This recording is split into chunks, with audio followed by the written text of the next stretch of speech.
Hi, everyone. Welcome to Give Me Credit.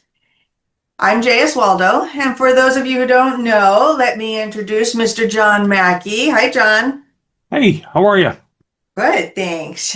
John has spent decades inside the credit, mortgage, and lending world. He's FICO certified. He's a nationally respected credit educator and author, and he's the creator of his podcast, Incognito, where he breaks down the traps and the fine print most Americans never see coming.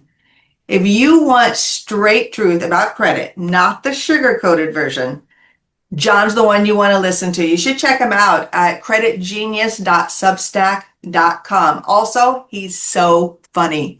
Trust me. Oh, funny looking, but I got a face for radio. Anyway, hey JS, how are you? I'm good. How are Yeah, you? thanks for the great introduction.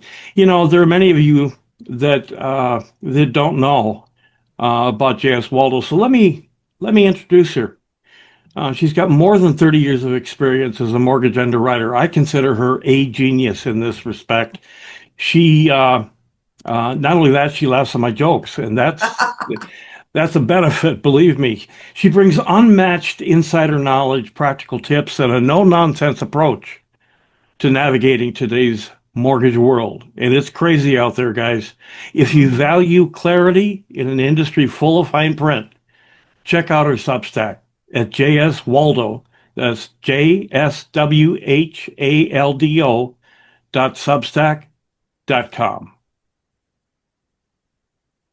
Today, we are going to talk about a very hot topic. We are going to talk about buy now, pay later, BNPL. And we're going to jump right into this because this is a very, very intense topic. And John is, again, a guru of all credit. So here we go. Why are consumers falling for the BNPL so easily? What's the psychological hook? Well, first of all, BNPL, I like to call it buy now, pray later. Um, That's a good. BNPL doesn't feel like debt, and it's engineered not to feel like debt. So what happens is that you take, let's say, a $180 purchase into four payments. They'd be $45 a piece.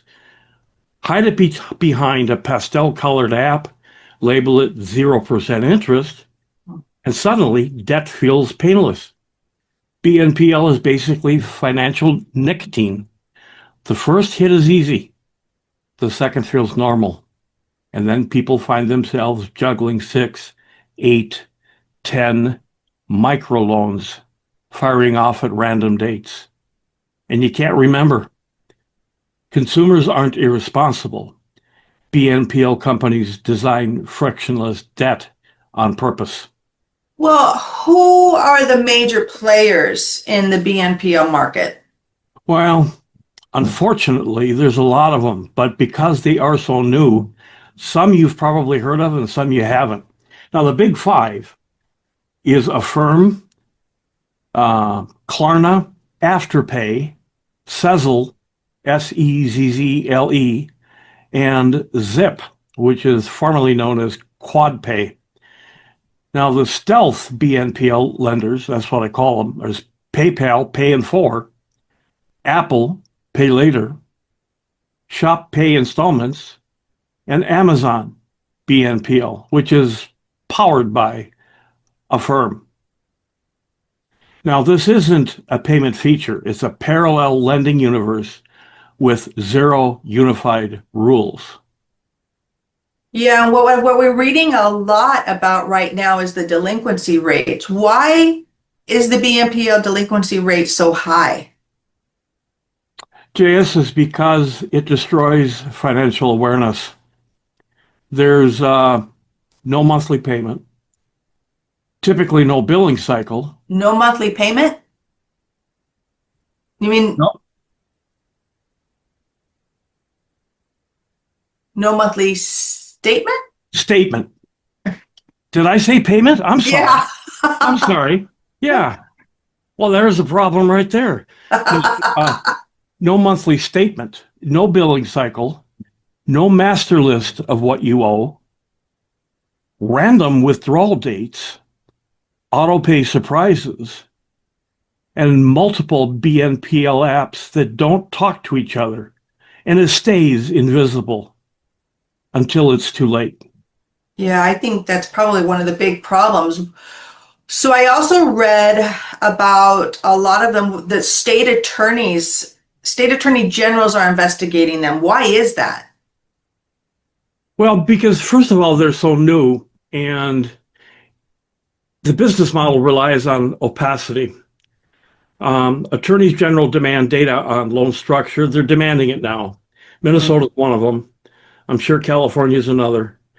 Um, they're demanding fees, how much they're charging, where they're getting their money from, repayment terms, data collection, credit reporting, and consumer outcomes. Now, BNPL avoids credit card regulations, avoids transparency, and avoids traditional underwriting. And that's been a huge part of the problem. The states are stepping in. Why? Because the federal rules didn't and won't, because of the disbanding of the CFPB. Yeah, which we've been talking about a lot. And I've heard you say that BNPL is like a payday lending light. What do you mean by that? Yeah, because it's kind of the same blueprint, but it's got friendlier branding. Mhm. You know, payday light, that's like short-term loans, fast fees, heavy penalties, aggressive collections, psychological targeting. BNPL is payday lending, wrapped in a pink hoodie, So here's the thing that's always getting me. If BNPL is 0%, which is how they all market themselves, right? where do these companies make their money? Boy, that's a great question, and it's probably one that very few people understand because they say 0% interest, and oh boy, I'm all for that. Hmm. Yeah. But BNPL doesn't need interest to profit. The money pours in from four different places. Okay. Number one is merchant fees, what we call a cash cow. Retailers pay 4 to 8% per transaction for the privilege of offering pay in full. Why would they? Because BNPL customers spend 20 to 40% more than credit card customers. This is all coming in from the data. Hmm. BNPL charges merchants more than Visa, MasterCard, and American Express combined. The Wow. sales booster disguised as a payment plan. Number two, late fees and gotcha charges. BNPL is interest free until you're late.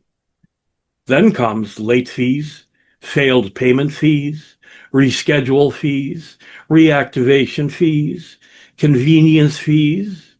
The business model depends on enough customers paying on time to look clean, enough missed payments to generate revenue. It's credit card economics with a friendlier marketing team. It's all about the marketing. Number three, surveillance data. And this is the gold mine. They collect what you buy, when you buy, how often you buy, spending when stressed, payday cycles, how fast you repay, whether you juggle multiple apps. This data is pure behavioral intelligence and is shared with who? Retailers, advertisers, risk modeling engines, credit model developers. It is all surveillance capitalism No. wearing a pastel icon. Yeah. Oh, I forgot. Looked at my notes and here it is. Long-term BNPL loans do charge interest. So anything beyond paying for, like a 6, 12, or 24-month plans, carry 9% to 36% APR. Holy schmolies. I mean, Yeah. 36%? Wow. I mean, I wouldn't. No, I'm not going to go there. That's subprime installment lending with better branding. So BNPL doesn't need interest to make money. It's taxes merchants, profits off your mistakes, and mines your data. And who's the biggest users of BNPL? Typically is Gen Z. Yeah. 0% interest pitch is just the bait.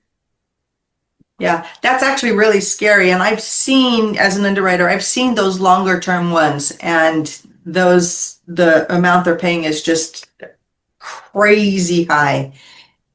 So let's Yeah. talk about, John, what happens if someone misses just one BNPL payment? Just one. Yeah, it doesn't do any mercy. Um, Miss one payment and you get late fees, accelerated balances, repeated auto debits where they keep on hitting your account, overdraft fees, Mhm. freezing of accounts, and sometimes collectors. But here's the sneaky part. Positive BNPL history currently rarely reports to the credit bureaus. Now, if it does, the term is so short, it has very, very little effect on your score. The Mhm. downside is negative history can report immediately. And when a credit score is depending upon longevity and history, and if you've only got a history of 4 payments, it does very little. But that one derogatory, one late payment could destroy you. Yeah. So, JS, BNPL and mortgage underwriting, how does it affect it? Oh, wow. Yeah, it actually affects it huge. It's a landmine. I mean, it's just waiting for somebody to step on it. Like you said, the majority of it doesn't show up on a credit report. Affirm was really the one that showed up first, and you would see that one. But the majority of them, they just don't. But where we see it and where we find it as an underwriter is we look at your bank statements, and we are trained to look at your bank statements just for these things. We're looking for, not just the payments, we're gonna pick up like a $45 Klarna or a $70 Afterpay, and then next thing you see there's $100 Affirm and Sezzle, and literally you do start seeing them stack up. But then here's the other thing. Normally, when you see these, you're also starting to see overdrafts, and you see random dates. It's not like just one payment a month. They're popping up, and so they stand out.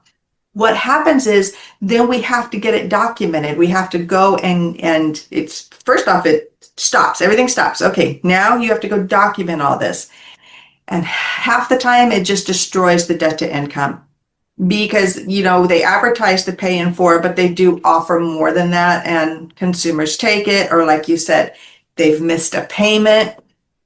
It's invisible until you hit the mortgage process, then it becomes very visible. Uh-huh. Uh-huh. And so we've talked about this too, John, because it's invisible right now. But will the BNPL be included in the new FICO 10T scoring model? They say it is. Now, until the final product comes out, we're really kind of in a quandary as to what to believe, but they say that it is. In the Vantage score model that they're using, it is.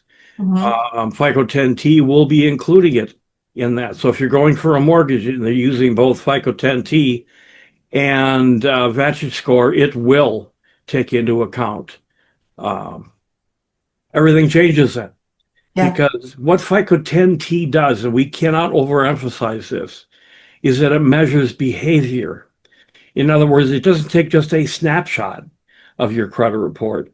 It goes back and looks at spending patterns, short-term debt use, payday cycles, and cash flow risk. All those are being put into the FICO 10 scoring model. Mm-hmm. Now, BNPL fits the model like a glove. uh, companies, BNPL companies, fear reporting because they know scores will drop. That's not what they're advertising, but we Mm-hmm. know that they're going to drop. So you're using it as a bait to get you to participate because it's going to help develop your credit score when in fact, about half they predict scores will drop. Yeah. And at that point, also stacking becomes visible. In other words, when you got 3, 4, 5 in a row. underwriting will become stricter. You'll see that in your field. Approvals will fall. This is my prediction. Because BNPL survives on invisibility. And FICO 10T is supposed to, and is developed to be a floodlight. Yeah, I think also that approvals for even the BNPL will fall because right now they don't see each other. They're invisible from each other. We've talked a little bit about debt relief programs. Do Yeah. BNPL loans qualify for debt relief programs? Rarely. Most every debt relief company that I'm aware of requires a minimum balance, and BNPL typically is for the smaller loan amounts. Mhm. For debt relief, typically it's 10,000. I've seen them as high as a minimum of 20,000. That they need a $20,000 minimum balance so that Mhm. they can make their fees. That's where their fees come from. Yeah. Um, why not BNPL? Well, the short term, smaller balances, inconsistent policies. But after BNPL hits third party collections, everything's going to change. So we got to worry about that. Does FDCPA apply? Validation rights apply? Is settlement still possible through that? Payment plans, are they going to be available? At that point, BNPL becomes normal unsecured debt. That's why a lot of the states' attorneys general are going after this information because these loans are not being tracked, not being followed, not being monitored.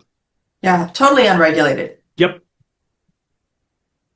John, what advice do you give people who insist on using BNPL? Like you said, Gen Z, what advice would you give them? Use it very cautiously. It's such an easy product to use. You can get in over your head very quickly.